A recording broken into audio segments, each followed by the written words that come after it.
మరి ఈరోజు నేను మీ ముందు వచ్చే కాన్సెప్ట్ ఏంటంటే మోక్షగుండ విశ్వేశ్వరయ్య ఈరోజు జన్మించడం జరిగింది. మరి ఆయన జన్మదినం సందర్భంగా మరి ఈ రోజునే జాతీయ ఇంజనీర్ల దినోత్సవం అనేది జరుపుకుంటున్నారు. ఈయన 1861 సెప్టెంబర్ 15వ తేదీన జన్మించడం జరిగింది. ఈయన జన్మదినం సందర్భంగా ఇంజనీర్ల దినోత్సవం జరుపుకున్నాం. మరి మోక్షగుండ విశ్వేశ్వరయ్య అంటున్నారు. భారతదేశానికి ప్రణాళికలు అవసరమని సూచించిన వ్యక్తి ఎవరు సార్ అంటే మోక్షగుండ విశ్వేశ్వరయ్య.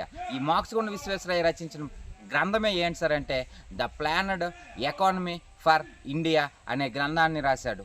మరి భారతదేశానికి 10 సంవత్సరాల కాల పరిమితి కలిగిన దీర్ఘకాలిక ప్రణాళికలు అవసరమని చెప్పారు. మరి ప్రణాళికలు అనేసరికి ప్రపంచంలో మొట్టమొదటిసారిగా ప్రణాళికలు అమలు చేసిన దేశం ఏంటంటే రష్యా.